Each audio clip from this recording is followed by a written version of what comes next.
Welcome to 365 Christian Men, where every day we aim to inspire and encourage with real-life stories about men. February 12th, Janani Luwum. In 1977, Uganda roiled with fear. In 1971, Field Marshall Idi Amin violently overthrew the elected government and named himself president. He was known as the Butcher of Uganda, and his nickname was the Machete. During his reign, he massacred hundreds of thousands of civilians. In 1972, he ruthlessly drove all Indian and Pakistani citizens out of Uganda, which contributed to the decline of the Ugandan economy. Amin was a brutal dictator.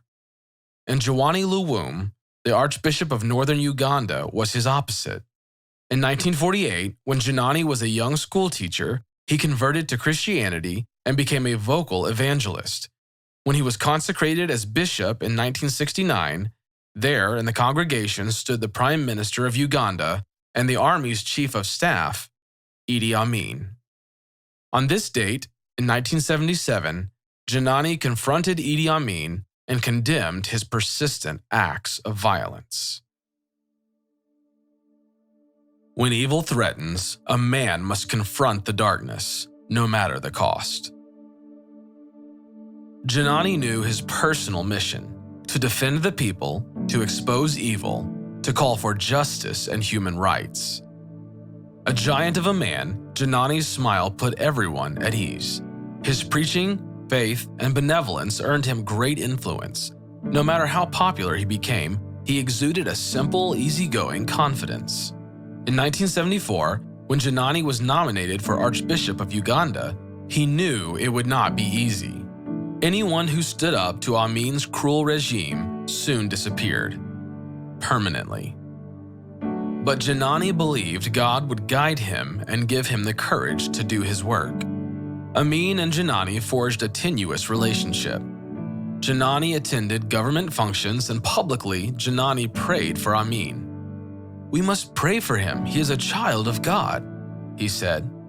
But privately, Janani challenged Amin and advocated for those whom Amin had wrongly killed and imprisoned. Opponents criticized Janani for associating with Amin. Janani answered them gently. "I live as though there will be no tomorrow," he said. "I face daily being picked up by the soldiers. While the opportunity is here, I preach the gospel with all my might. I have not sided with the present government, which is utterly self-seeking. I have been threatened many times. Whenever I have the opportunity, I have told the president the things the churches disapprove of." Amin accused the church of preaching hatred against the state. Janani's wife and friends begged him to flee, but he chose to stay, and he chose to fight. He chose to pastor his people. "If I, the shepherd, flee," he said, "what will happen to the sheep?"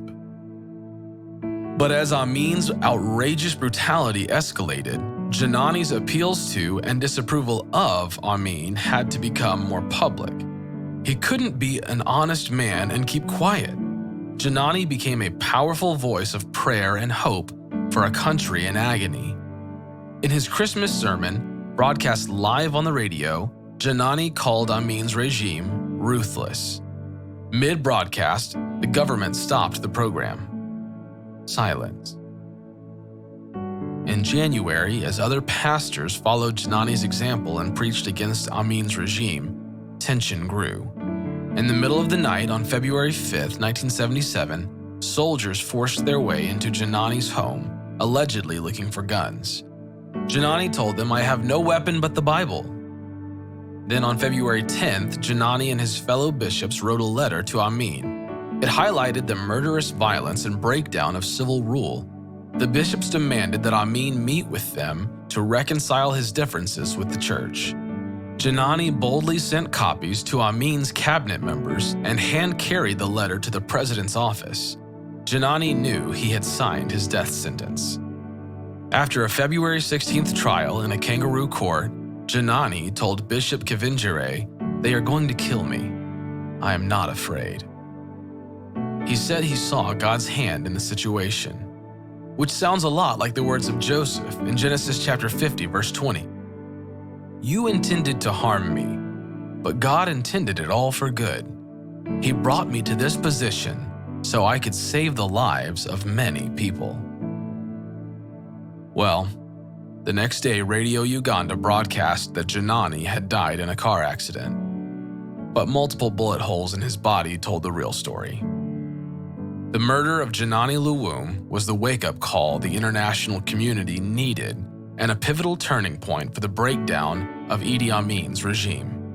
Janani chose the path of speaking truth to power. He defended the people, exposed evil, and called for justice and human rights.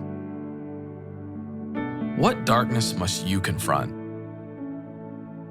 When evil threatens, a man must confront the darkness, no matter the cost.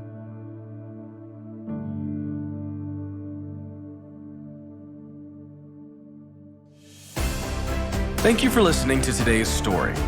Every day of the year, our hope is to inspire you with real-life stories of faithful men who have gone before us. Hebrews 12:1 says, Therefore, since we are surrounded by so great a cloud of witnesses, let us lay aside every weight and the sin that so easily ensnares us. Let us run with endurance the race that is set before us. Join us tomorrow for another story at 365christianmen.com.